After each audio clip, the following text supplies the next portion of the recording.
Buenas noches, queremos agradecer a las personas que nos están siguiendo desde Facebook Live y también a las personas que se encuentran en esta sala de Zoom. A continuación vamos a dar paso al desarrollo de la actividad de movimientos sociales en Costa Rica, pero primero que todo le damos la bienvenida a Silvia Elena Molina Vargas y a Eduardo González Ayala. Y también agradecerles por su anuencia a participar de este evento de hoy. ¿Quiénes son los panelistas del día de hoy? Silvia Elena Molina Vargas es máster en Historia y egresada del doctorado en Historia por la Universidad de Costa Rica. Es profesora de la Escuela de Historia de la Universidad de Costa Rica e investiga sobre temáticas relacionadas con la historia política de Costa Rica.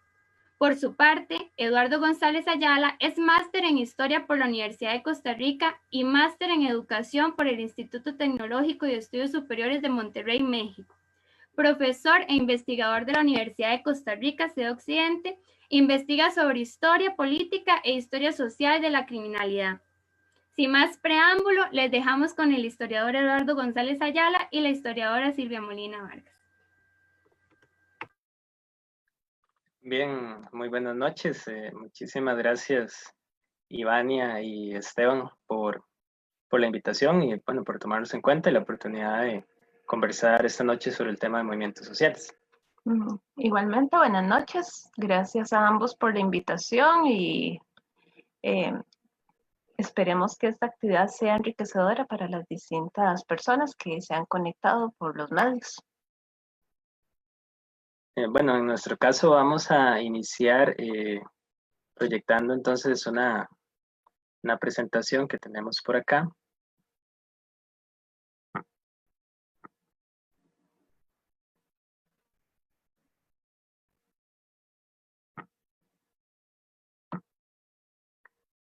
Bueno, este es el tema que nos convoca, movimientos sociales en Costa Rica, más o menos de la década de los 90, anotamos 1995 por la huelga del magisterio, hasta la actualidad del año 2020.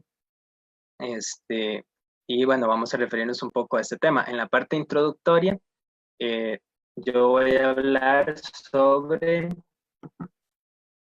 aspectos para entender qué es un movimiento social. Entonces, como nos indica ahí la pregunta, vamos a entrarnos en el tema de qué es un movimiento social. Como ustedes pueden ver en esa pequeña caricatura, hay un personaje que llega donde una autoridad diciendo que tiene un problema y la autoridad le responde que ahí se vela por los intereses generales, ¿verdad? O sea que el problema individual de esa persona no compete ahí. Entonces vamos a intentar dilucidar un poco a qué se refiere el término movimiento social y otros similares que se usan. Aquí usamos dos autores simplemente para intentar entender a qué se refieren ellos con movimiento social. Los autores Tilly y Wood señalan que para que haya un movimiento social tienen que haber ciertas características. La primera, el desarrollo de campañas, que son interacciones sostenidas entre los actores movilizados, o sea, las personas, los sujetos de reivindicación y el público. También tiene que haber, según estos autores, uso combinado de diversos repertorios de confrontación. Estos repertorios serían las acciones que las personas desarrollan contra un poder o autoridad o tratando de posicionar su causa.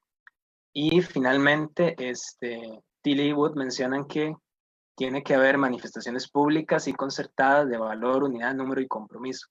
Eso quiere decir que los grupos o los miembros de los grupos que están articulados en el movimiento social tienen que demostrar públicamente su unidad, la cantidad de personas que lo forman y un compromiso con la causa que sea perdurable en el tiempo, ¿verdad? Mientras que en el caso de McAdam, también señala pues algunos elementos que él considera que son necesarios para que sea un movimiento social. Dice que los movimientos sociales necesitan conseguir nuevos miembros, mantener la moral y el nivel de compromiso de los miembros, ¿verdad? Conseguir cobertura de los medios de comunicación, muy importante. Movilizar grupos externos, o sea, otros sectores de la sociedad que los apoyen.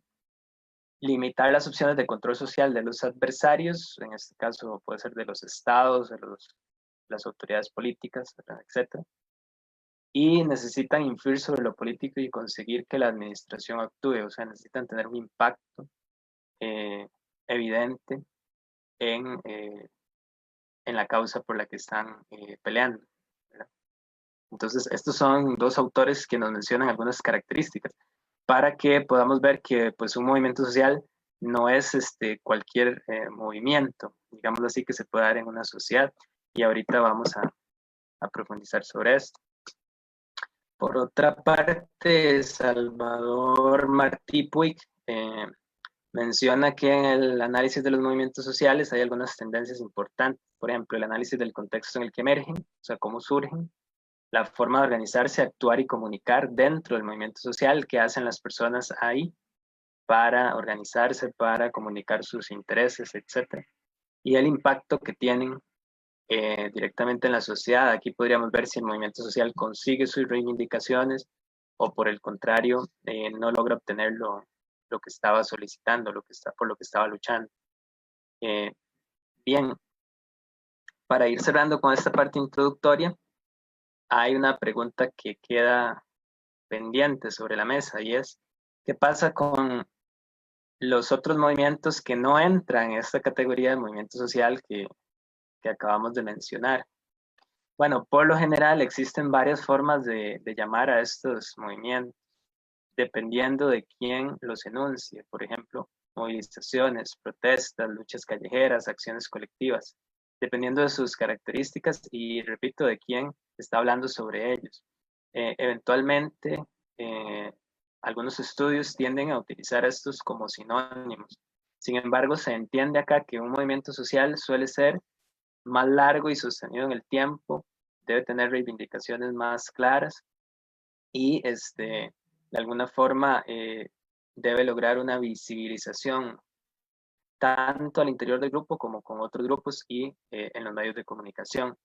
De tal manera que aquí nos vamos a referir a algunos movimientos sociales que puedan entrar en esta categoría y también a otros tipos de protestas que se han dado en esta época y eventualmente podríamos decir que no son movimientos sociales dentro de las categorías que hemos mencionado, pero que son significativos y que no deberían ser invisibilizados en este contexto de la historia contemporánea. Entonces, un poco ahí está esta discusión entre el movimiento social y aquellas protestas y movilizaciones que no se consideran movimientos sociales dentro de la lógica de algunos autores que hemos señalado.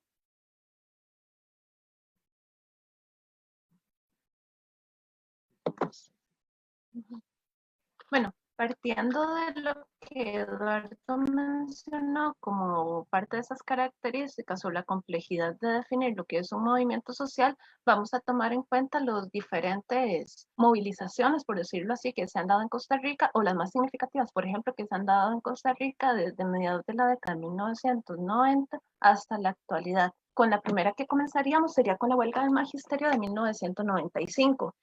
Esta se toma como punto de inicio porque forma parte de esa reorganización del Estado que se estaba gestando para este momento.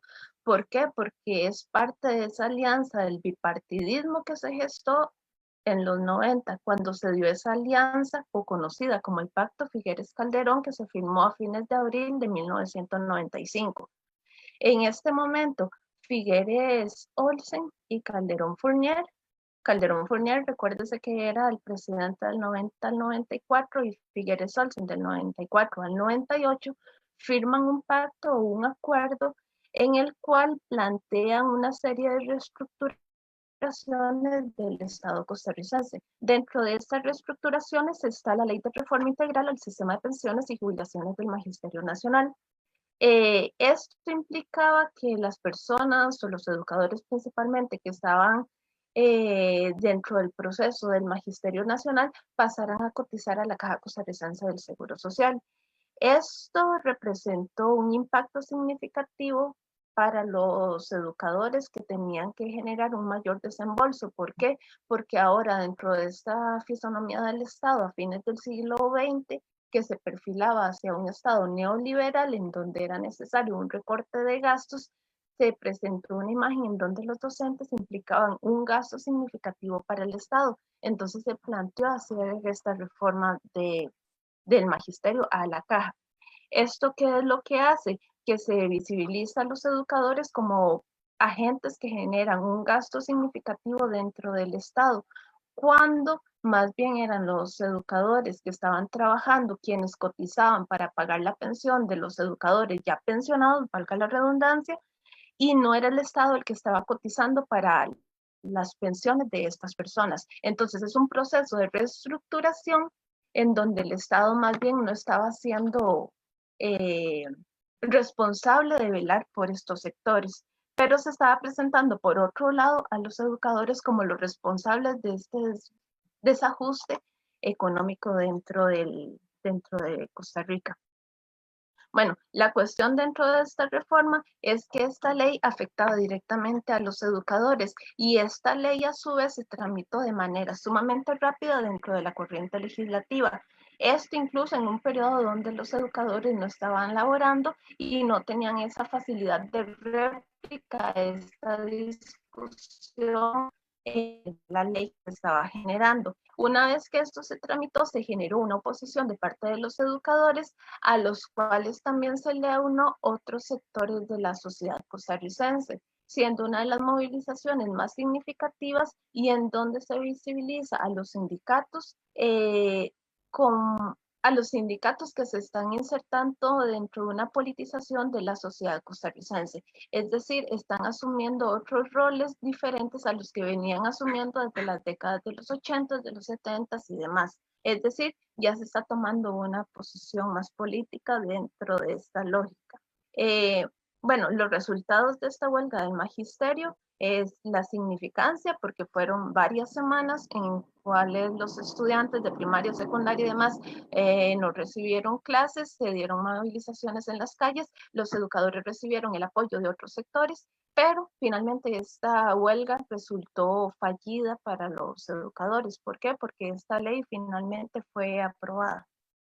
Pero el lado a destacar dentro de esta movilización es que son otros sectores los que se están organizando y movilizando dentro de la sociedad costarricense. Entonces, sienta un precedente dentro de la sociedad costarricense por el tipo de movilización que significa. Por otra parte, podemos ver 5 años después el denominado Combo del ICE, que se llevó a cabo en la administración de Miguel Ángel Rodríguez, que gobernó del 98 al 2002. Esta movilización forma parte de, como ya se mencionó anteriormente, este proceso de reestructuración del Estado costarricense. Dentro de esto estamos la lógica de privatización y de reducción del aparato estatal. El ICE era una de las instituciones en las cuales los gobernantes estaban apuntando para privatizar, pero esta institución está muy presente dentro de la identidad costarricense y se generó una oposición a este trámite que se comenzó a gestar en 1999 cuando se discutió esta posibilidad en la Asamblea Legislativa. Se le dio trámite en 1999 y ya para marzo del 2000 ya se estaba dando la primera votación para darse este proceso de privatización, lo cual se dio de manera positiva, o el resultado de esta discusión fue positiva. Una vez que se dio este fallo de la Asamblea Legislativa, distintos sectores de la sociedad costarricense se movilizaron a través de distintas estrategias para demostrar su oposición a que esta institución fuera privatizada.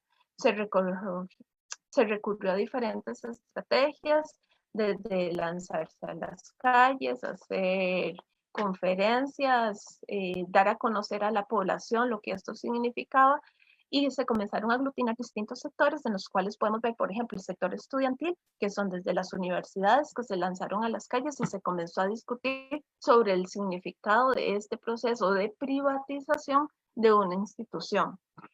También estuvieron presentes los sindicatos del ICE, los cuales se aglutinaron, en este caso a través del Frente Interno de Trabajadores, que era conocida como FIT, y que comenzó a discutir a lo interno de la institución lo que podría significar esta transformación. Asimismo, se agrega, por ejemplo, la NEP.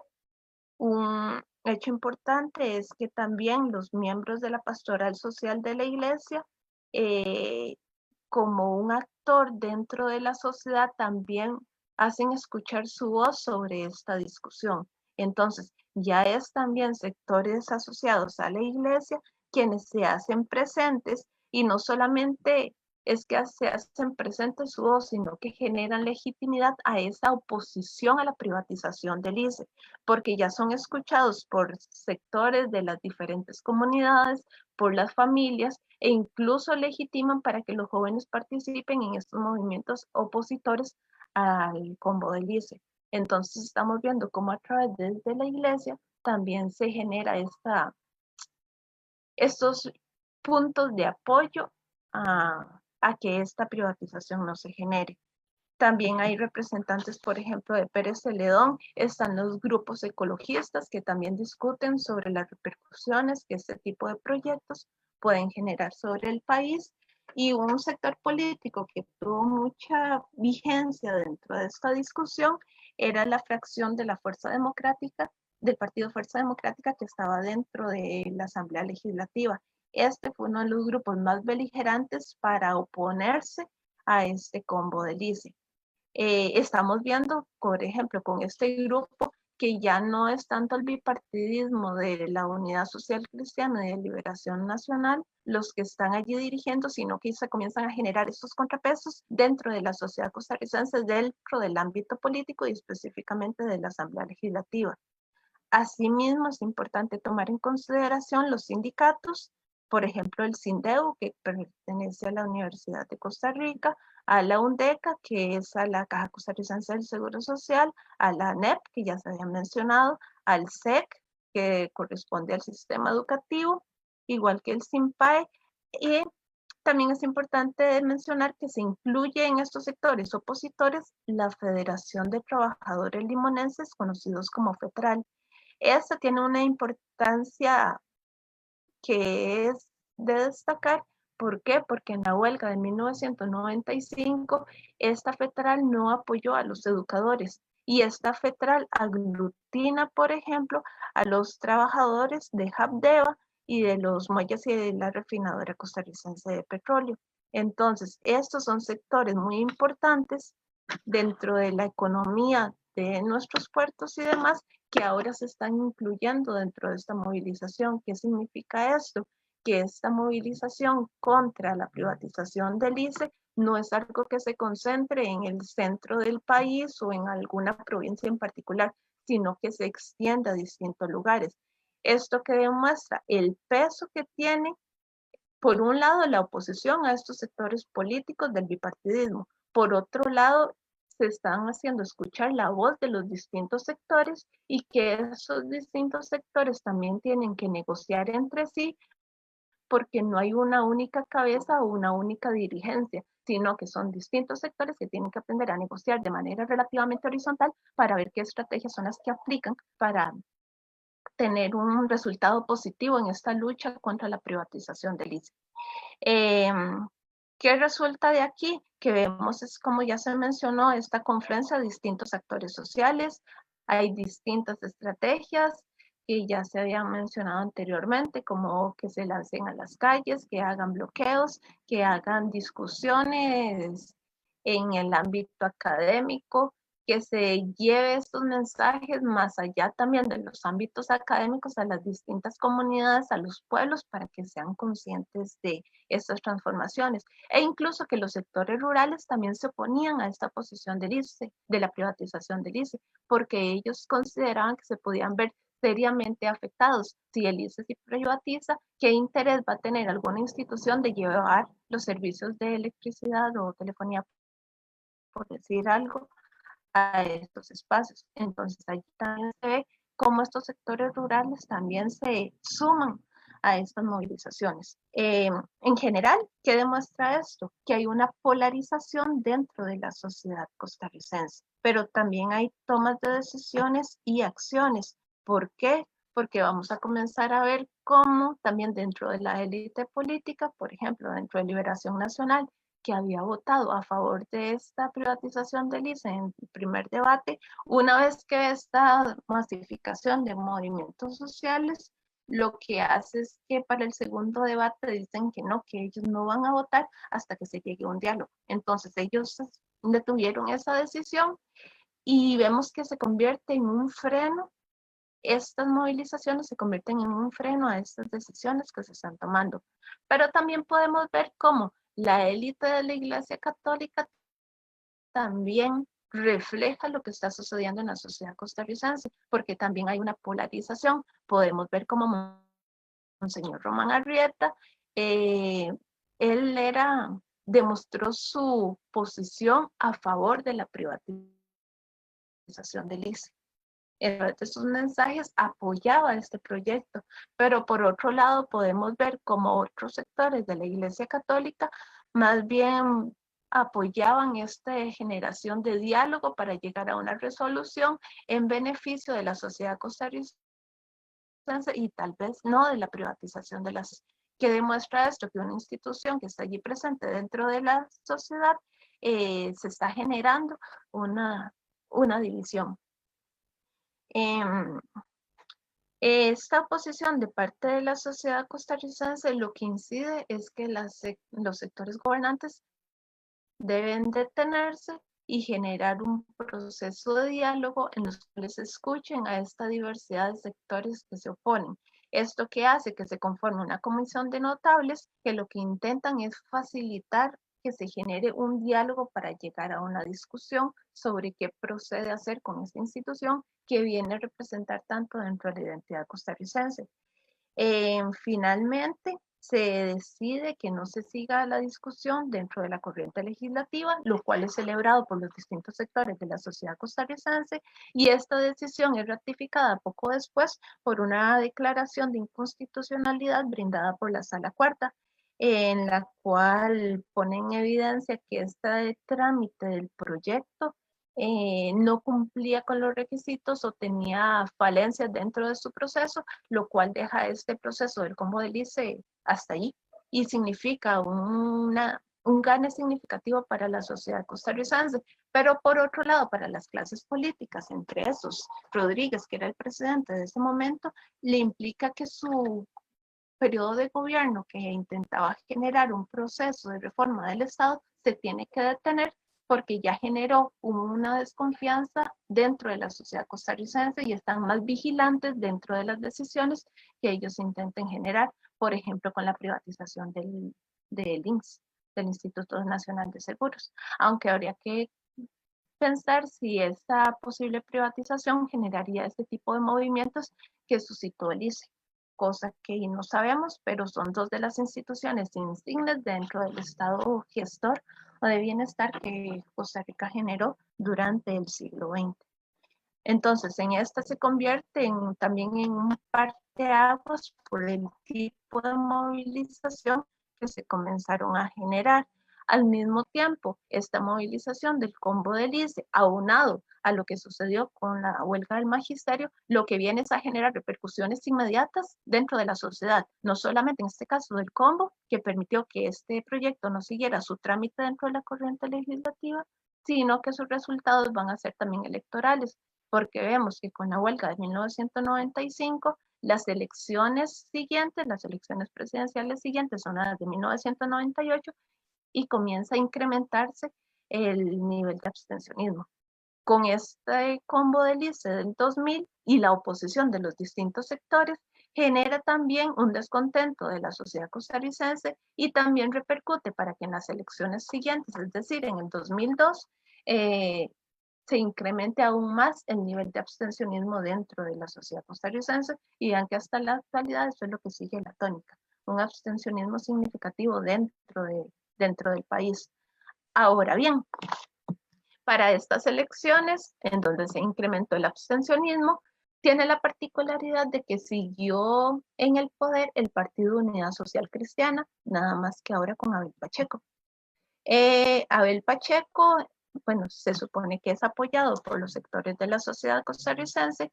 ¿Por qué? Porque él no está dentro de la cúpula tradicional del Partido Unidad Social Cristiana, porque su figura genera un sentimiento de empatía mayor con el pueblo, incluso se dice que con su carácter más populista y demás, logra obtener la mayoría y se convierte en el presidente de la República. Ahora bien, Durante esta administración podemos ver otra movilización que es significativa y que sucede en el 2004, cuando se da la movilización contra Riteve. Esta movilización contra Riteve era básicamente un movimiento en el cual estaba el tema de las revisiones vehiculares. Esto venía desde la década anterior, es decir, la revisión de los vehículos. Esta era una labor que era encargada del MOP, pero el MOP recibía muchas críticas de parte de los distintos usuarios porque no cumplía con todas las expectativas de parte de la población. Entonces había una serie de carencias y demás.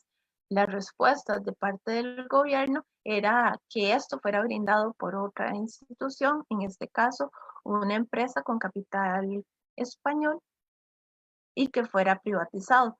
Sin embargo, esto no fue bien visto por los sectores transportistas, de los taxis en general, y se generaron una serie de movimientos. ¿Por qué? Porque en parte también era con capital extranjero que venía a realizar estas labores en Costa Rica y no era bien recibido.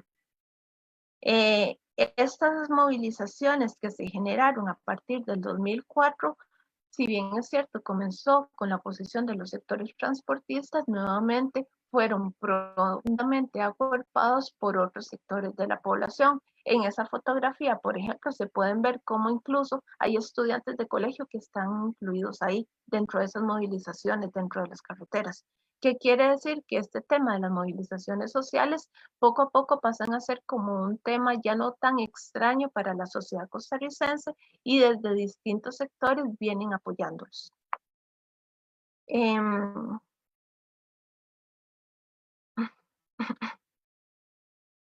Este movimiento, como ya se mencionó, genera una serie de oposiciones a mediados del 2004, pero no solamente la oposición a Riteve. Esta discusión o esta oposición a este proyecto se incrementó en agosto del 2004, pero no solamente era esta oposición a Riteve, sino también que se comenzaron a discutir o luchar por reivindicaciones como, por ejemplo, el aumento salarial para los trabajadores del sector público. Al mismo tiempo, ya estaba dentro de la discusión costarricense el tema de la aprobación del Tratado de Libre Comercio entre Centroamérica y Estados Unidos. Es decir, para agosto de 2004 era el tema de Riteve, era el tema de los salarios de los empleados públicos y era también el tema del Tratado de Libre Comercio, lo que estaba en boga y estaba generando un descontento de parte de la población, que se traduce en que sale la gente a las calles para demostrar su oposición a todas estas reformas que se sentían que afectaban el bienestar de la población directamente. El resultado de esto, de manera directa, es que se oponen a este monopolio de retail. Se forma en consecuencia un comité cívico nacional que es una coalición de los sectores públicos, transportistas, taxistas, empresarios, talleres mecánicos y de agricultores, apoyados por sindicatos, estudiantes de universidades y diversos grupos de la sociedad civil que se solidarizan con el sector transportista, pero al mismo tiempo denuncian y solicitan el apoyo para no permitir la aprobación de esas otras modificaciones que los afectan de manera directa, como ya se mencionó, lo del salario y lo del apoyo al TLC. No obstante, también podemos ver cómo estaban otros sectores que sí apoyaban este tipo de reformas, como era la Cámara de Transportistas, que sí apoyan este tipo de reformas. Nuevamente se da esta polarización dentro de la sociedad, pero como sabemos, Riteve todavía tiene vigencia en la actualidad. Ya pronto se van a cumplir 20 años de estar en vigencia Riteve y sigue dentro de los procesos de revisión de los vehículos dentro de un capital español. En este caso se podría decir que no fue ganada la movilización por parte de los sectores. Un parteaguas también, así como el combo del ICE, está lo del TLC en el 2007. Este fue un proceso que duró distintos años, básicamente desde el 2003, 2004, como ya lo vimos en el caso de lo de Riteve, que ya estaba dentro de la sociedad costarricense la discusión de este proyecto, ya venía generando discusiones e inconformidades de parte de diferentes sectores. Este tratado, que era con Centroamérica, República Dominicana y Estados Unidos, implicaba la apertura de los servicios de seguro y telecomunicaciones, que, como lo vimos con lo del combo del ICE, son dos de las instituciones más significativas y que refuerzan esa imagen o esa identidad costarricense, lo cual es un tema sensible y que vino a generar una serie de oposiciones de parte de la sociedad costarricense. Vemos que se genera una oposición y podemos ver cómo a través de los diferentes medios de comunicación, periódicos, televisión, radio, se generan campos pagados, se dan convocatorias a marchas, a huelgas, a manifestaciones que influyen para que la ciudadanía tome una posición, ya sea a favor o en contra de esta discusión. En este caso, con lo del TLC podemos ver que se comenzó a discutir en la administración de Abel Pacheco, pero allí, debido a la polarización de la sociedad, no se siguió discutiendo, sino que a través de una reforma que se dio en la sala cuarta, que permitió que Oscar Arias se convirtiera, bueno, dentro de la sala cuarta se admitió la reelección presidencial, ya no a través de administraciones consecutivas, sino que fueran intercaladas. Al permitirse esto, se dio vía libre para que Oscar Arias, que era apoyado por distintos sectores empresariales, se postulara para las elecciones del 2006, cosa que no pudo para el 2002 porque la ley costarricense no lo permitía. Ahora para el 2006 sí fue permitido, fue apoyado por estos sectores. Oscar Arias se presentó como candidato presidencial por Liberación Nacional, llegó a la presidencia y una de sus banderas de lucha durante su administración fue la aprobación del TLC. Tanto así que la sociedad costarricense se polarizó a partir del 2007. ¿Por qué? Porque para entonces se convocó a un referéndum, gracias, para ver si se ganaba el sí, la aprobación del TLC, o el no. Sin embargo, dentro de este proceso de polarización podemos ver que se generaron una serie de estrategias en donde, por un lado, se movilizaron a las poblaciones, distintos sectores de la sociedad costarricense fueron movilizadas tanto de parte del no como del sí, pero también se recurrieron a estrategias en donde, por ejemplo, sectores del sí le daban ayudas económicas e incluso amenazaban con cuestiones de despidos y demás a sectores vulnerables para que ellos votaran por el sí. E incluso se llegó a decir que Oscar Arias había dicho que iban a llegar en un carro último modelo una vez que se aprobara el TLC, o que ya no era, si ya no se aprobaba el TLC, ya mejor que no fueran a trabajar. Entonces, estamos viendo cómo élites políticas están incidiendo de manera directa en el apoyo a una resolución política. El TLC fue muestra de esto, pero también por otro lado fue muestra de cómo los diferentes sectores de la sociedad costarricense se organizaron para hacerse escuchar. Por ejemplo, las manifestaciones que se dieron o las movilizaciones y las marchas que se dieron en octubre del 2007 demuestran la capacidad de convocatoria que tienen los distintos sectores, que iban desde los jóvenes de colegio, los jóvenes estudiantes, campesinos, sindicatos, la diversidad de sindicatos que existen, sectores trabajadores, amas de casa, familias en general, que se lanzaron a las calles para demostrar su oposición a esta alianza, a este movimiento contra el TLC, pero por otro lado estaban los del movimiento a favor del TLC. El resultado, como ya todos lo sabemos, de si aprueba usted el Tratado de Libre Comercio de República Dominicana, Centroamérica, Estados Unidos, fue el gane del sí por un porcentaje mínimo que generó una desconfianza de parte de los del no.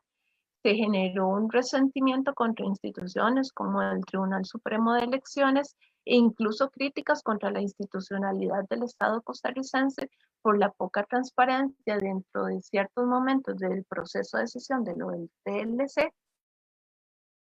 Pero más allá de esto, también se puede visibilizar como los sectores del no de los sectores que no apoyan al TLC, que conformaron los comités patrióticos, se esperaba que los resultados, pese a que el TLC finalmente fue aprobado y el no perdió, que estos comités, por ejemplo, lograran permanecer dentro de las diferentes comunidades como actores que movilizaran a la población.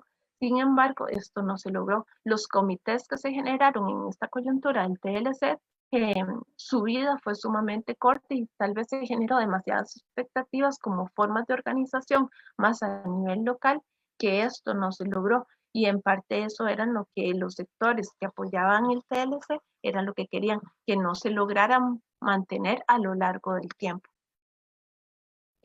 Podemos ver en consecuencia que este movimiento del 2007 fue complejo, fue un proceso que duró 5 o 6 años, movilizó a distintos sectores, ya hacia el final, durante la administración de Arias, fue donde se magnificó este movimiento, se pudo observar esa polarización de la sociedad costarricense, pero también una característica de estos movimientos costarricenses es que su existencia surge en esta coyuntura, pero no permanecen a lo largo del tiempo, sino que desaparecen o disminuyen su presencia. Y lo que sucedió con el TLC vino a representar lo que ya estaba ocurriendo en movimientos anteriores.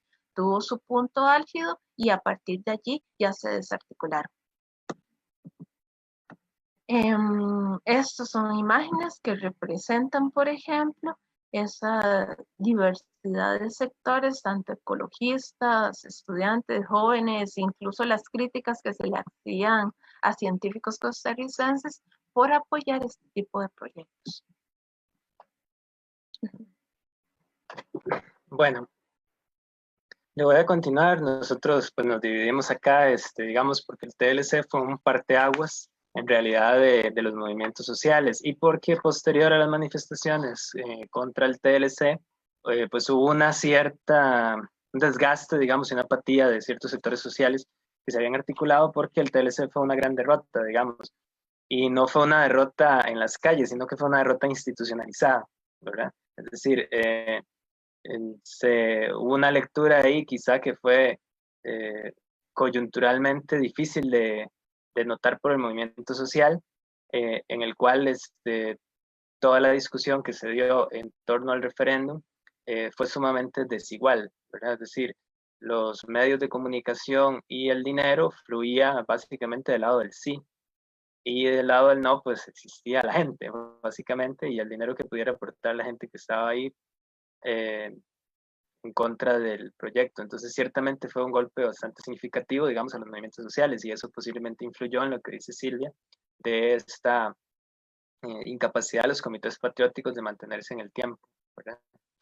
Bueno, sin embargo, hubo otros movimientos sociales importantes o movilizaciones, ¿verdad? Recuerden la cuestión teórica del inicio. Tenemos el tema de Cruzitas, que es de lo más actual, ¿verdad? Porque sigue existiendo esta explotación minera en la zona norte, en la región de Cutris, ¿verdad? En el tema de Cruzitas, de manera ilegal y de manera artesanal, hasta cierto punto en la actualidad. Entonces, con Cruzitas ya desde el 2008 empiezan a darse voces de alerta. ¿Qué fue lo que pasó? Bueno, que la minería a cielo abierto tenía prórrogas de varios gobiernos que lo que hacían era que decían que no se iba a explotar, ¿verdad? Ningún mineral a cielo abierto. Pero eso cambió con el gobierno de Óscar Arias. Y Óscar Arias no solo dio pie a este proyecto con la empresa Infinito Gold para la extracción de oro en Cruzitas, sino que declaró el proyecto también de interés nacional. Y eso implicaba, pues, de alguna manera que el proyecto tenía una vía importante para desarrollarse y se obviaron algunas cuestiones que después son las que llevan a juicio, ¿verdad? A los actores involucrados, bueno, por lo menos al ministro del Ambiente. En el 2008 ya la UCR había advertido que la minería a cielo abierto era bastante nefasta, por lo menos según los ejemplos de otros países, ¿verdad? Donde habían grandes diques contaminantes que se fragmentaban, contaminación de ríos y del suelo, etc.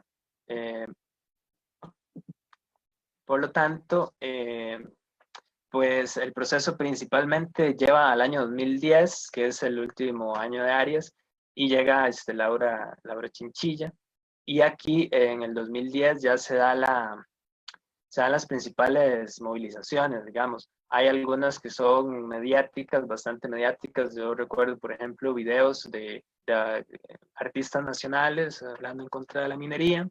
También, por ejemplo, 2 marchas que se dan desde San José hasta la zona de Cutris, ¿verdad?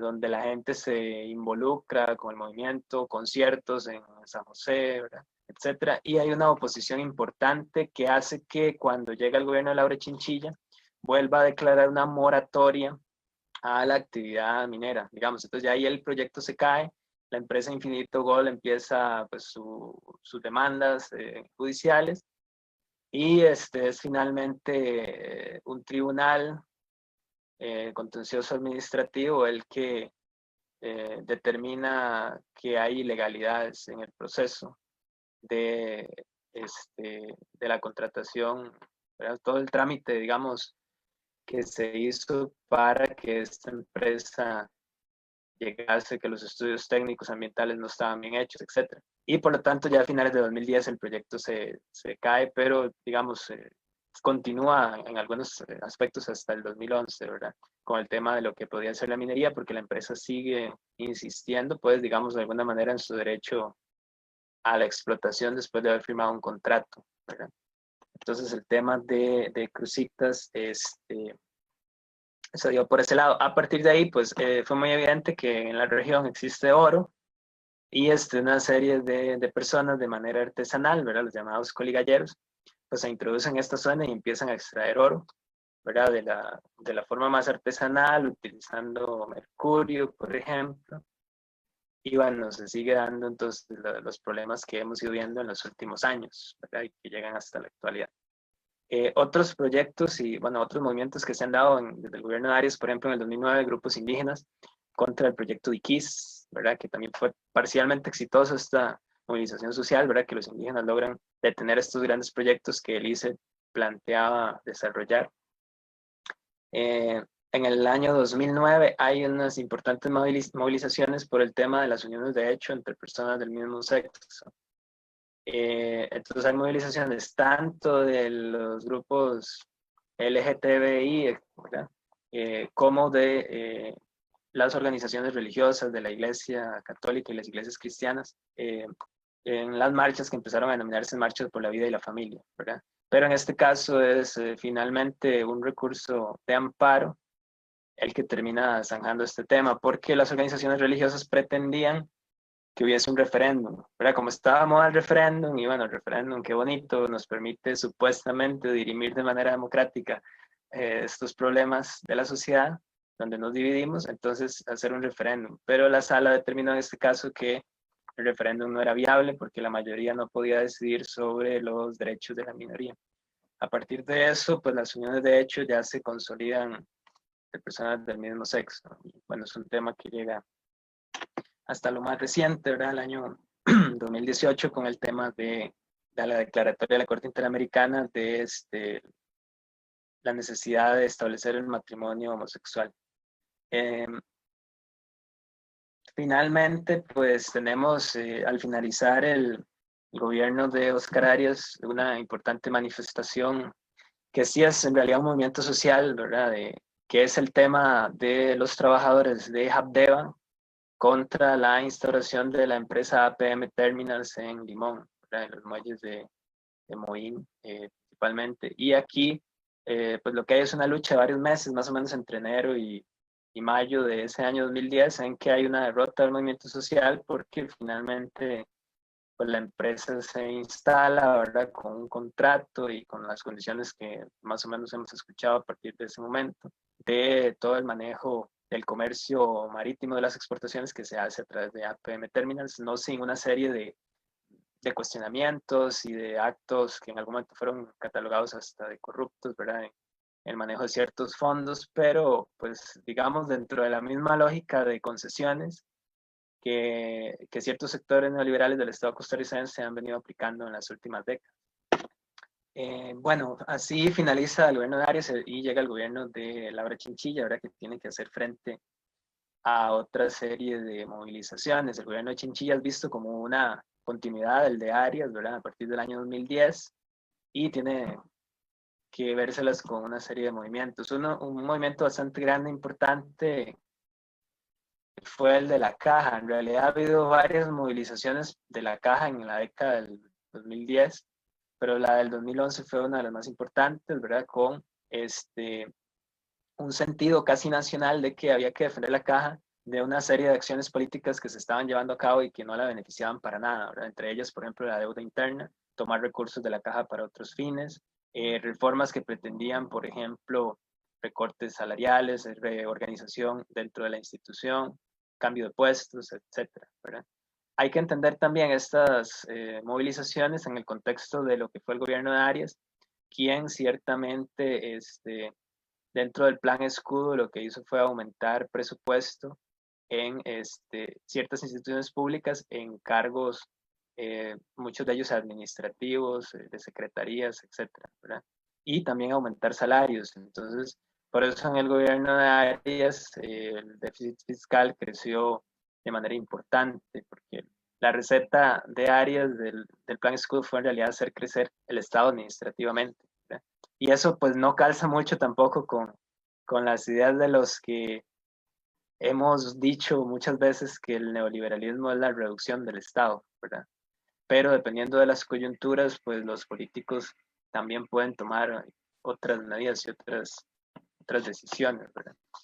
En fin, el gobierno de Chinchilla se empieza a desgastar rápidamente. Ya por el año 2011 hay una serie de manifestaciones bastante significativas. Estamos hablando que hay huelgas de anestesiólogos, de motociclistas, del Poder Judicial, otra vez huelga en Habdeba, de taxistas, de autobuseros, etc. Entonces, después de un año de gestión, ya se nota un desgaste del gobierno de Laura Chinchilla en el tema de movilizaciones, porque hay muchas y muy constantes, y esto lo ha mostrado el Estado de la Nación, que ha visto cómo, sobre todo desde el 2011, en los dos últimos años del gobierno de Chinchilla hasta el 2015, hay un aumento muy significativo, por lo menos en la cantidad de protestas en Costa Rica. Eso no quiere decir necesariamente que el impacto de las movilizaciones sea mayor, pero sí hay mayor cantidad de protestas, ¿verdad? Incluso hay años que está al ritmo de más de 600, 700, 800 protestas por año, o sea, eso son más de dos protestas al día, ¿verdad? En Costa Rica, que son contabilizadas por el Estado de la Nación y que son visibilizadas, ¿verdad? Más allá de cualquier otra que se pueda. Entonces, así continúa el gobierno de Laura Chinchilla, ¿verdad? Se fue desgastando este gobierno, como quizás muchos de ustedes recuerdan. Y para el año 2013 ya el gobierno de Chinchilla está en una situación bastante difícil, muy crítica. Hay una serie también de marchas masivas de sindicatos, de diferentes sectores de la sociedad, que van desgastando cada vez más la imagen del gobierno, además de los múltiples casos de corrupción y malos manejos, ¿verdad? Por ejemplo, para citar solo uno, el tema de la famosa trocha fronteriza, que es un manejo pues bastante torpe de los recursos públicos y una reacción, digamos, poco inteligente a el tema de las dragas colocadas por el gobierno de Nicaragua, ¿verdad? En la zona cercana a la isla Calero. Entonces, en este caso para Chinchilla, pues fue peor el intento de remedio, ¿verdad? Que la enfermedad que estaba tratando de combatir. La trocha fue bastante inútil, no ha sido funcional y pues la verdad es que si en Costa Rica proyectos de carreteras que se supone que son planificados y que ya llevan 40 años no caminan, ¿verdad? Pues cómo se iba a esperar que un proyecto poco planificado que se hizo en unas semanas, ¿verdad? De una carretera paralela al río San Juan diera buenos resultados. Pues la cuestión es que no los dio, fracasó, hubo corrupción, ¿verdad? Etcétera. Luego en el año 2013 hay otras marchas, pero quizá una de las más significativas también es esta de la llamada carretera San José-San Ramón, o las movilizaciones contra la empresa OAS, que fue una empresa brasileña a la cual ya prácticamente se le había concesionado esta carretera. La idea es pues ampliar toda la carretera San José-San Ramón, tanto la General Cañas como la Bernardo Soto. Y pues esta es una movilización que surge y se desarrolla mucho en la zona de Occidente y que a partir de ahí se permea hacia otras regiones y hacia la zona central del país, y finalmente que logra o termina logrando que la presidenta descarte esta concesión con esta empresa. O sea, es un triunfo, digamos, de este movimiento social, de evitar esa concesión y de plantear un proyecto de carretera, digamos, más funcional y más acorde con los intereses de las comunidades y del país en general, ¿verdad? Y de las arcas del país. También en el 2013 hay una serie de manifestaciones, otra vez a favor y en contra de los derechos de las personas LGTB, ¿verdad? Los grupos religiosos organizan la Marcha Nacional por los Derechos de la Familia, que también es bastante considerable. Y se da esta pugna otra vez en ese grado de polarización, ¿verdad? Entre las personas que están a favor y en contra, por ejemplo, de ciertos derechos y del matrimonio entre personas del mismo sexo. Pues finalmente el gobierno de Laura Chinchilla pues no finaliza muy bien en cuanto a imagen, las movilizaciones lo van desgastando, cada vez aumentan, y la reacción de Chinchilla no fue muy buena ante las movilizaciones. En realidad ella siempre se manifestó ajena o molesta con las manifestaciones, achacaba la culpa a los sindicatos, al Frente Amplio, a gente que no quería dialogar, etc. Entonces nunca fue receptiva a las críticas y eso terminó empeorando su imagen. Por ejemplo, en el año 2014, al final del gobierno de Chinchilla, ella misma decía que habían perdido la batalla de la comunicación, de que su gobierno había perdido la batalla de la comunicación, que no había logrado comunicar sus ideas, ¿verdad? Pero un periódico como El Mundo de España sacaba un artículo que se titulaba La mujer que no supo gobernar Costa Rica, ¿verdad? Era bastante elocuente, con algunos tintes machistas. Por ejemplo, cuando algunos supuestos politólogos criticaban que uno de los problemas del gobierno había sido que el esposo de Chinchilla le llevaba como 30 años de diferencia, ¿verdad? Entonces, todas estas imágenes que se van creando, tanto de las movilizaciones como de las expectativas del hecho de que fuese la primera mujer que iba a gobernar el país, etc., pues finalmente terminaron afectando el gobierno de Chinchilla. Y tan es así que el gobierno prácticamente termina con una huelga grande, importante, ¿verdad? Que es esta de los educadores, porque en ese año hay un desorden en el sistema administrativo de pagos de los docentes. Y Luis Guillermo Solís entra en el 2014, que aquí hay otro parteaguas, otro cambio importante, que es la llegada del PAC al poder. Después del desgaste de liberación de 8 años, llega el PAC y hay una huelga, digamos. Luis Guillermo Solís llega con una huelga donde los educadores están reclamando pues, por sus derechos y mejores condiciones, etcétera, ¿verdad? Las huelgas de los educadores son centrales dentro de estos procesos y las huelgas sindicales en general, porque si hay un sector que puede movilizar gente, que se puede organizar, es el sector educación, ¿verdad? Son los diferentes gremios educativos en el país. Y bueno, esto ya lo han demostrado en varios momentos. Pero Solís se desmarca de lo que venía haciendo Chinchilla y de hecho Solís entra diciendo que él apoya la huelga y que no puede ser que los educadores reciban maltratos o no reciban salarios o reciban una pequeña parte del salario, etc. Entonces ya de ahí, digamos, el gobierno de Solís entra como con una lógica un poco diferente. Los primeros años sí son difíciles para este gobierno porque hay también una serie de manifestaciones que se mantienen. Por ejemplo, a finales del 2014, otra vez Habdeba se manifiesta contra PM Terminals y es una huelga que es sofocada con mucha violencia por la policía, ¿verdad? A tal punto que les comento que la UCAEP y las cámaras felicitaban al gobierno de Solís, ¿verdad? Le decían que él no había empezado muy bien, pero que con esa forma enérgica de tener esa huelga, pues él estaba ya dando el ejemplo de lo que se debía hacer en Costa Rica contra los revoltosos. Pues esta obviamente fue un intento de huelga perdido. Luego vienen, por ejemplo, otras que tal vez en alcance no son tan amplias o no son tan multisectoriales. Por ejemplo, Uber, la introducción de Uber en el 2015, ¿verdad? Recuerden que ya había un estira y encoge entre taxistas formales e informales. Ustedes tal vez recuerdan algunos que se manifestaban los rojos y se manifestaban los llamados piratas y luego venían los rojos otra vez y así sucesivamente.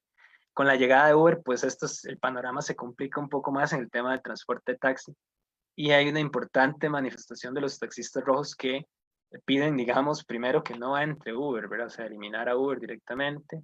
Ya en años posteriores los taxistas pues se dan cuenta que esto no es viable y ya piden una regulación, ¿verdad? Que es lo que más o menos se está encaminando lentamente desde hace algunos años. Luego vienen, no necesariamente manifestaciones, viene la reforma al Código Procesal Laboral del gobierno de Solís, que es interesante, digamos, es una acción institucional para brindar algunos otros beneficios y derechos a los trabajadores. Vienen otras protestas a finales del gobierno de Solís, como las protestas contra la actividad piñera en el 2017, que ya se está viendo que hay un crecimiento demasiado grande de la piña, con contaminación, con afectación de otros cultivos, con afectación de la actividad ganadera, etcétera, ¿verdad? Y bueno, estos son un poco las principales manifestaciones del gobierno de Solís. Simplemente al final del gobierno termina con otra huelga, ¿verdad? Que viene siendo esta discusión como casi que cíclica que se dio en varios gobiernos sobre la reforma fiscal. El tema de la reforma fiscal generó movimientos sociales desde el gobierno de Abel Pacheco, ¿verdad? Pasando por Arias. Luego, en el gobierno de Chinchilla fueron fuertes contra la pretensión que tuvo Laura Chinchilla de lograr una reforma fiscal. Y Luis Guillermo Solís llegó y dijo que en 2 años no iba a hablar de reforma fiscal. Pues eso fue una movida quizá inteligente, porque supongo preveía que las reformas fiscales no eran nada fáciles de sobrellevar y de aprobar, sobre todo si eran reformas fiscales regresivas, como ha pretendido la élite en las últimas décadas. Entonces, Solís deja el gobierno con otra huelga por el tema de la reforma fiscal, que va a ser uno de los caballos de batalla que va a asumir Carlos Alvarado, ¿verdad? Con su llegada al poder en el 2018, ¿verdad? Que está marcada por una coyuntura muy particular, que es el hecho de la introducción en el debate electoral del tema del matrimonio gay, ¿verdad? Que se da en enero, entre diciembre y enero del 2018. Muy probablemente sin esta polarización de la sociedad, el resultado electoral hubiese sido muy diferente. Y nadie puede estar seguro de que esos 2 candidatos hubiesen llegado a la segunda ronda. Pero así sucedió, y finalmente el gobierno de Carlos Alvarado, digamos, que logró articular a ciertos sectores, pues principalmente en un voto opuesto al otro candidato, ¿verdad? Sectores medios, Movimiento de Colección Costa Rica, ciertos sectores de la juventud, y en general todo aquel ciudadano que no le gustara mucho el discurso religioso que utilizaba el candidato Fabricio Alvarado. Pues esta coalición fue la que permitió ganar la segunda ronda. Digamos, no es un voto ni siquiera a favor de este candidato, sino es un voto en contra del otro, ¿verdad? Finalmente, pues esto lleva a un gobierno que desde sus primeros días empieza a visualizarse como un gobierno que introduce en sus filas a los elementos más cercanos al neoliberalismo, se asocia mucho con la Academia de Centroamérica, se asocia mucho con el INCAE, y lleva a sus filas una gran cantidad de gente del Partido Unidad Social Cristiana en esta línea, ¿verdad? De los sectores más neoliberales de ese partido, de tal manera que el combo fiscal se va a convertir en una legitimación de este gobierno prácticamente en su razón de ser en los primeros meses, ¿verdad? Y tan es así que pues toda la manifestación que se va a dar durante el año 2018, principalmente encabezada otra vez por los educadores y los sindicatos de los educadores, ¿verdad? Primaria y secundaria, aunados a otros sectores, ¿verdad? Que visualizan el combo como una ley que no es beneficiosa para la mayoría de sectores de la población, una ley que fortalece los impuestos para los sectores medios y bajos, ¿verdad? Que fortalece los impuestos indirectos y que no prácticamente no toca a los grandes capitales ni a las grandes riquezas del país. Y sin embargo, a pesar de los varios meses que dura esta huelga, ¿verdad? De agosto hasta prácticamente diciembre, los últimos sectores que se mantienen en huelga, pues el proyecto avanza en la Asamblea Legislativa. Paradójicamente, en una de las asambleas legislativas más fraccionadas de la historia de Costa Rica, algunos proyectos, digamos, que pareciera que afectan significativamente a sectores amplios de la población y que por lo visto se ha demostrado así, ¿verdad? En este tiempo, han sido aprobados, ¿verdad? Y han sido aprobados con una cantidad de votos importante. Ese fue el proyecto del combo. Me imagino que la mayoría de gente, los que están presentes, lo recuerden porque hace apenas 2 años, ¿verdad? Una gran movilización, el tema de que los niños no iban a las a la escuela, el tema de, ¿verdad?, todos los discursos que siempre hay en torno a las huelgas contra los educadores, sobre todo, ¿verdad?, de que son vagos, de que ya no quieren ir a dar clases, etcétera, etcétera. Pero en realidad los educadores con este tipo de huelgas, pues poco ganan con no dar clases, digamos. En realidad, estos y otros sectores lo que buscan es estén en razón o estén equivocados, digamos, dependiendo de la visión de cada sector, pues lo que buscan es algo que consideran bueno para el país. En este caso, era oponerse a una legislación que está hecha como a medias, ¿verdad? Solamente graba un tipo de impuestos y deja sin grabar los impuestos más importantes, quizá, para lograr una redistribución de la riqueza más efectiva.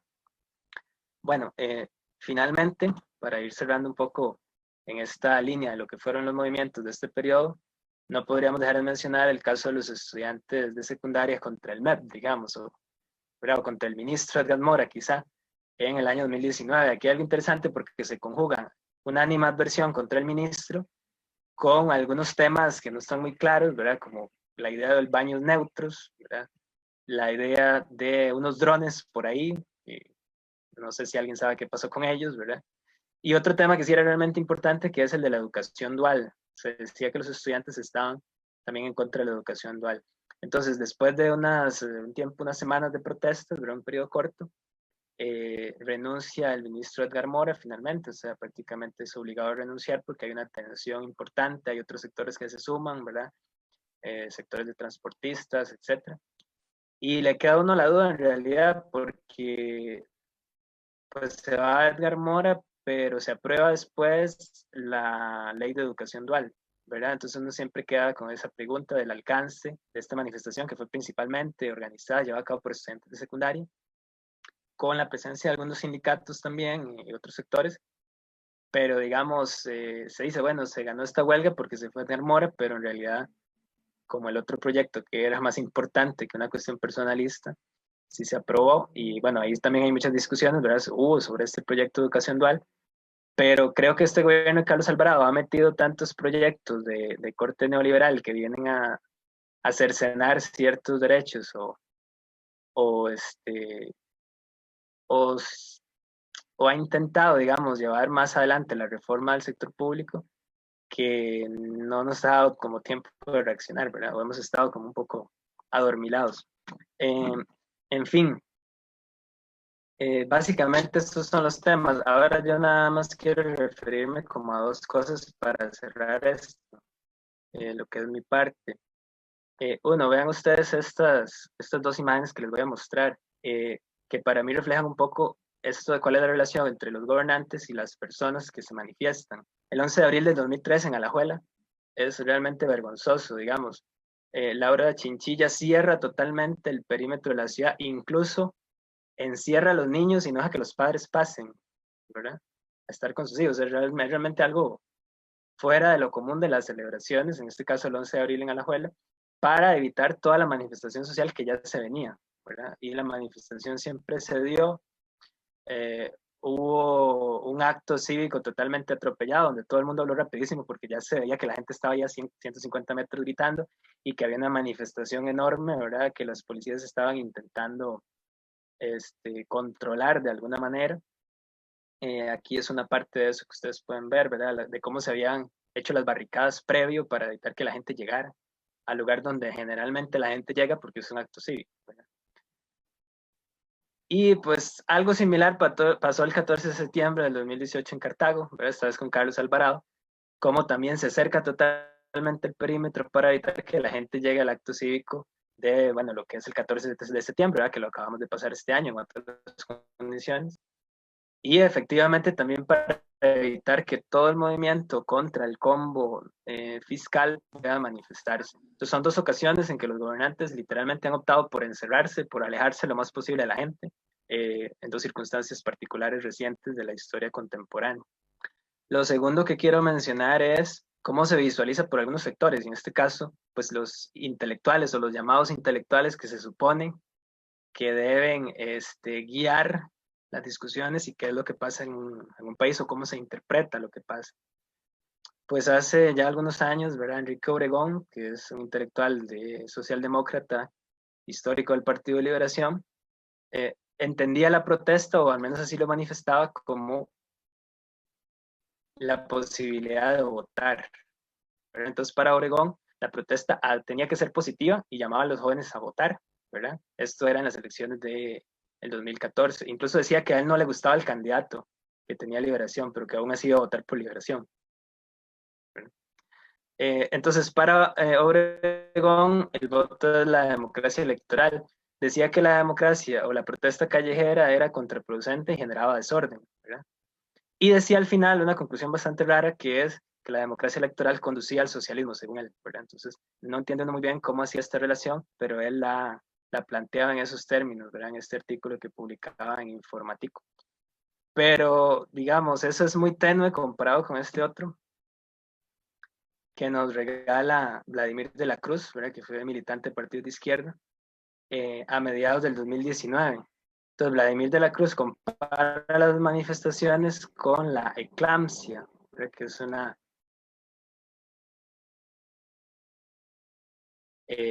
situación particular. Entonces, decía Vladimir que la eclampsia puede colocar a la paciente embarazada en estado de coma, como las acciones sociales, marchas, protestas políticas, que llaman a eliminar como gobernante a Carlos Alvarado, llaman a paralizar el país, y hasta gente que llama a dar un golpe de Estado.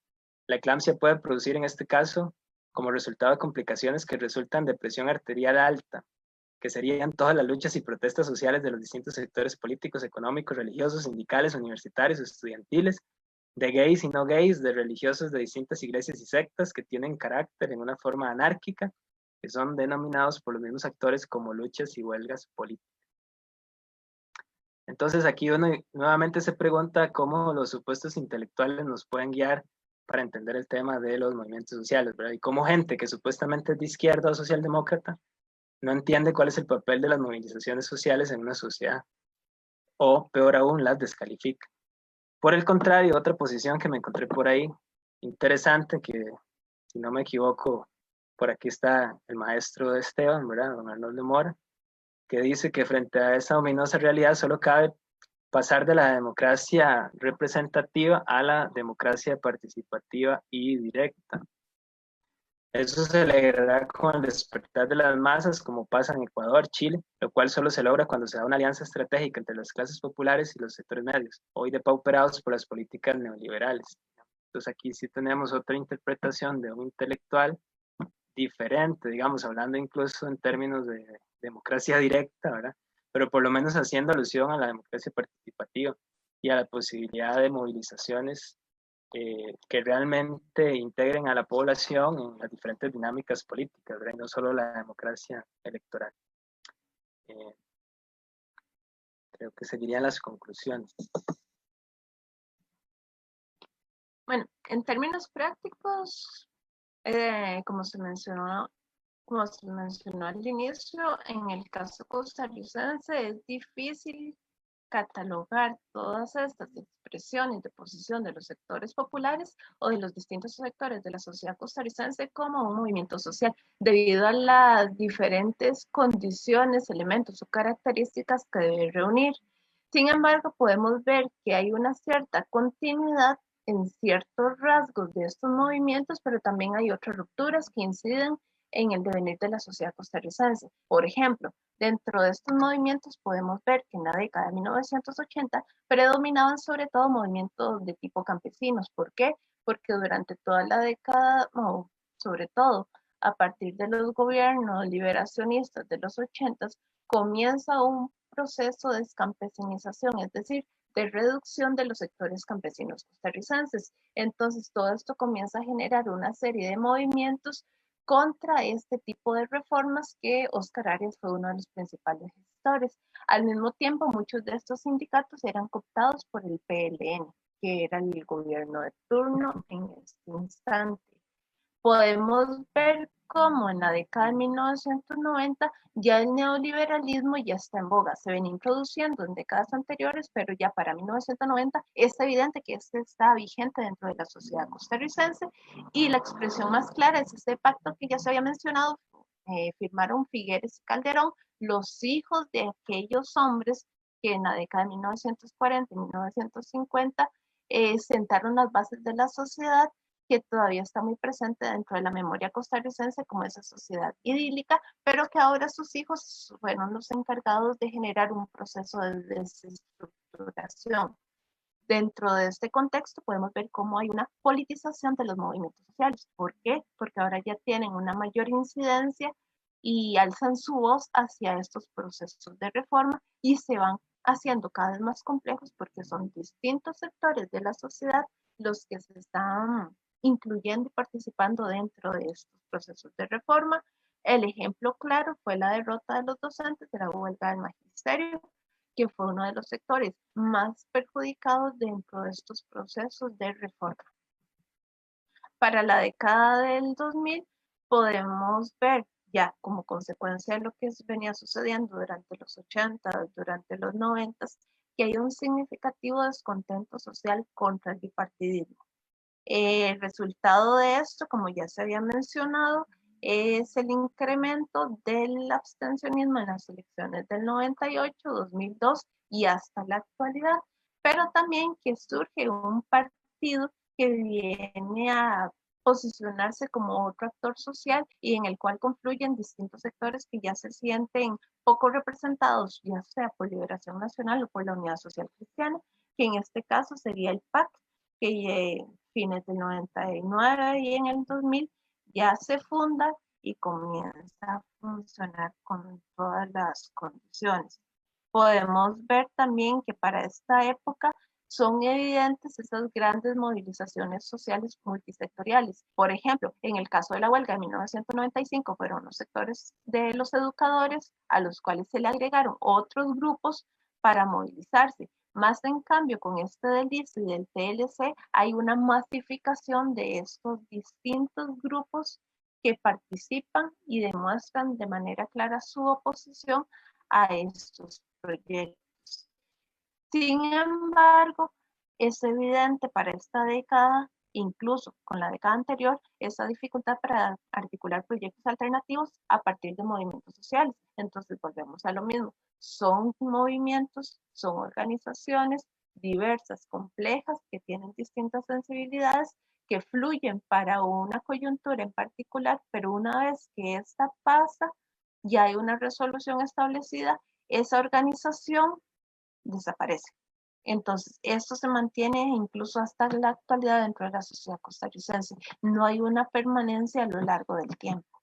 Finalmente, para la década del 2010, y como se hizo evidente en lo que dijo Eduardo, hay un aumento significativo en el número de las protestas callejeras. Casi que esto ha sido una tendencia que no es extraño que cada semana, cada 15 días se pueda decir que hay algún grupo que se lanza a las calles para denunciar o para oponerse o para protestar o para demandar alguna mejora dentro de las condiciones de vida de ese grupo en particular. Hay una atomización de los movimientos, ¿por qué? Porque ya no es únicamente el grupo de los campesinos como en los 80s o los sindicatos de los educadores o determinados grupos, sino que ahora se evidencia esa complejidad de la sociedad y esos distintos sectores que ya se empoderan para lanzarse, por ejemplo, a las calles y eh, poder demandar lo que ellos necesitan. No obstante, un problema es que no se pueden articular entre los diferentes sectores. Entonces, son luchas que se convierten de una forma muy individual y esto es difícil poder obtener una respuesta positiva a esas demandas si no se aglomeran como grupos que demanden de manera más compleja estas transformaciones. Podemos observar al mismo tiempo cómo este desgaste de los partidos tradicionales se ha perdurado durante toda esta década del 2010 e incluso hay un incremento del multipartidismo. ¿Por qué? Porque podemos ver esos otros grupos, por ejemplo, los grupos cristianos que están surgiendo, que como también se mencionó en estas últimas elecciones del 2018, Alvarado también fue dentro de los dos candidatos que estuvieron presentes y como una opción real que tuvo Costa Rica de que un candidato cristiano llegara a la presidencia. Esto demuestra cómo existe este multipartidismo, pero también cómo este partido del PAC ya lleva 2 gobiernos consecutivos. Demuestra también esa oposición al bipartidismo, pero también conforme ya están estas dos administraciones, se pone en evidencia que tampoco es tan distinto a los tipos de gobierno, al pensamiento neoliberal que ya traía el PLN y el Partido Unidad Social Cristiana. El debilitamiento de los movimientos sociales. ¿Por qué? Porque se dan las pérdidas, por ejemplo, con el combo fiscal. Es difícil articular, por ejemplo, un movimiento social en esta coyuntura tan particular que tenemos durante este 2020 con lo de la pandemia. Entonces, con estas reglas del distanciamiento social y demás, es difícil que la gente se pueda lanzar a las calles a hacer sus demandas. No obstante, sí es evidente que se han dado ciertos movimientos, como el de la imagen, que sucedió hace un par de semanas, en el cual unos grupos o unas cuantas personas se lanzaron a las calles a decir que no hay pandemia. Entonces, también bajo estas circunstancias, ¿cómo articular movimientos sociales o grupos que logren demandar alguna transformación dentro de la sociedad? Podemos ver entonces dentro de esta sociedad o dentro de este devenir de las últimas décadas, cómo estos movimientos sociales o estas movilizaciones o estas acciones han sido complejas, pero también son inestables dentro de la sociedad costarricense, que es una de sus principales características.